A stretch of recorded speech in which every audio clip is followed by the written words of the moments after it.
وشەی عەقیدە لە ڕووی زمانەوانیەوە بەگەڕانەوە بۆ فەرهەنگە گرنگەکانی زمانی عەرەبی وەکو لیسان العەرەب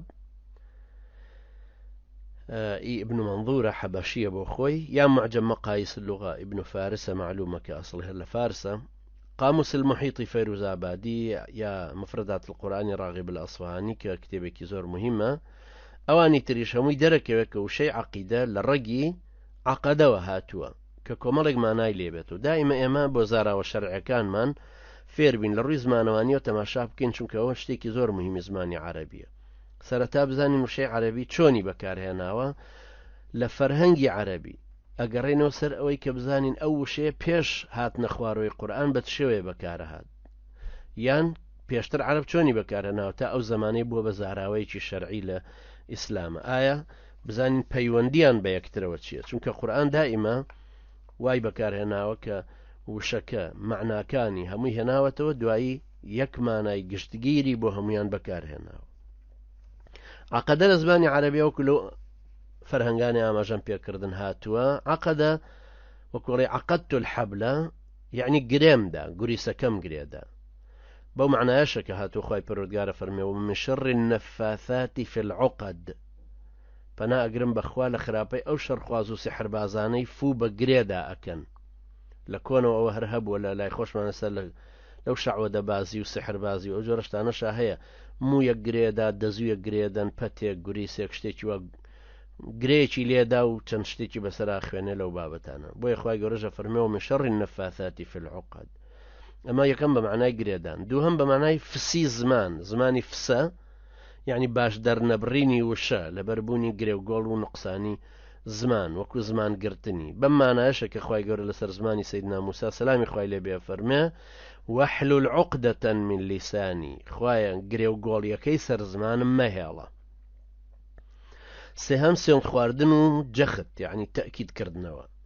خوای گەورە فەرمێ لا يؤاخذكم الله باللغو في أيمانكم ولكن يؤاخذكم بما عقدتم الأيمان خوا ئەو سوێندە سەرزارەکیەتان لەسەر حسێب ناکە کە لە قسەکردنتانە بەسەر دەمتانە دێ بەڵام ئەو لەو سوێندانەتانە پرسێتەوە کە لە ناخی دڵ و دەروونتانەوە بە توندی خواردوتان و جەختتان لەسەری کردوتەوە جەختکردنەوەی سوێند بەڵگەی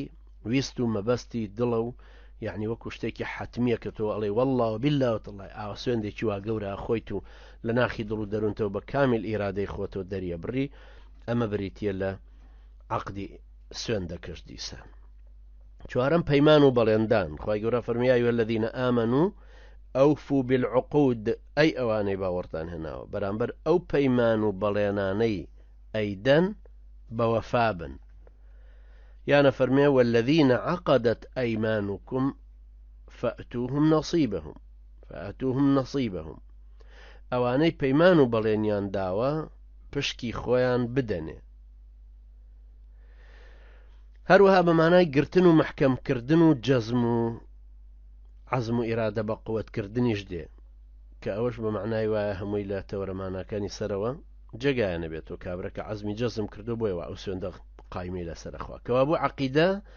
ئەو پەیمانەیە کە بەستراوە و جەختی لەسەر کراوەتەوە یا وەکو ئیمان بەنا ڕەحمەتی خوای لێ بێ فەرمێ ئەو حکمەیە کە لە ناخی خاوەنەکەیدا جێگیر بووە و گومانی تێدا نەماوە و دەرونیشی پێی هێمن و ئاسوودێ سەیرەوەی ئیمان بەنا ڕەحمەتی خوای لێ بێ لە کتێبی ڕسائل العەقائیدە لە لاپەڕە 429 مەجموعەت ڕسائل ئیمان بەنا وەرگیراوە ئەفەرمێ لە ناخی خاوەنەکەیە جێگیر بووە تەواو ئەمە ڕسوخی پێیا کردووە قایم بووە گومانی تیان نەماوە لێی بۆ بە مسەلەمات لێی بۆ بە بەڵگە نەویست وەکو ئەوەی کە محەممەد عەلەیهی سەڵات وەسەلام نێراوی خوایە ئەمە جێگیر بووە لە دڵ و دەرونی ئێمە گومانمان تیان نەماوە دەرونیشمان پێی هێمن بووە چونکە ئەمە ئەنجامی و ئەمە بەرهەمی ئیمانەکەیە لیطمئن الإيمان یعنی طمئنینەیەک دڵهێمنی و ئاسوودەیی دەرونیشی دیسان بەدوایە هاتووە هەم لە دڵە جێگیر بووە گومانی تیان نەماوە دەروونەکەش دیسان ئاسوودە بووە بەهۆی ئەو قەناعەتەوە کە لە ناخیا چەسپیوە وشەی عەقیدە لە ڕووی زمانەوانیەوە ئەم جارە سیرکەین یەکەم عەقیدە باوەڕهێنانە بەخوای پەروەردگار و فریشتە و نێرراوان و کتێبە ئاسمانیەکان و ڕۆژی دوایی و خێر و شەڕی قەدەر و بنچینەکانی دین و باسی ئەو نادیارانەی سەلمێنراون و کۆڕا یعنی ئیجماعی سەلەفی پێشینی ئەم ئومەتەی لەسرە هەرچی شتێکە ئومەتی ئیسلام لەسەر ئیتیفاق بوو بێ و چوو بێتە دایرەی عەقیدەوە ئێمەش بەو شێوەیە وەرمانگرتووە هەروەها بریتیە لە چی خۆ تەسلیمکردنی تەواو بە فەرمانەکانی خوای پەروەردگار حکم و وەرگرتن و کارپێکردنی حکمە قەناعەتمان پێ هەبێ پێی پێ ببین بیزانین لە دڵمانە جێگیر ببێ وەری بگرین قبوڵی کەین و کاری پێ بکەینەوە لەگەڵ ملکەچی و جۆڕایەڵی و شوێنکەوتنی پێغەمبەری نازدار عەلەیهی سەڵات وسەلام بۆی بە جۆرەی سونەتی پێغەمبەریش بێ عەلەیهی سەڵات وسەلام تاکو قبوڵ بێ ئەمە باوەڕهێنانە ئەمە لە ڕووی عەقیدەوە هەندێک عولەما فەرموویانە ئەمەیە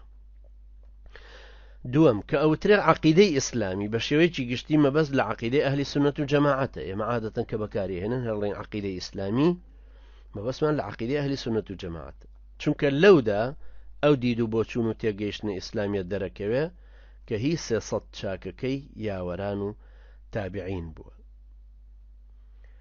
300 ساڵە چاکەکە ینی 300 چاکەکە مەبەست لەوەی کە پێغەمبەری نازدار عەلەیهی سەڵات وسەلام فەرموویەتی خەیر القڕون قەرنی ثم الذين يلونهم ثم الذين يلونهم باشترین سەدە ئەوەیە کە منی تیا ئەژیمەوە یاوەرانی تیاژیاوە پاشان ئەوانەی دوای ئەوان پاشان ئەوانەی دوای ئەوان کە علەمای ئیسلام لەسەری متفقن ئەهلی سونەت و جەماعەت دەڵێن یاوەران سەحابیەکان تابعین شوێنکەوتویان تابعی تابعین عادەتەن ئاوایان باسەکەنەوە بە هەر 300 چاکەکەی سەلەفی حسابەکەن کە ئەوترە سەلەف مەبەستیان لە ئەوەیە ئێمە عادەتەن کە ئەڵێن وەڵڵا بە پێی اعتیقادی سەلەف بە پێی ڕای سەلەف زانایانی سەلەف وایان فەرموون مەبەستمان لەوەیە سەحابەیە وای فەرمووە یان تەلەبەی سەحابەکان یا تەلەبەی سەحابەکان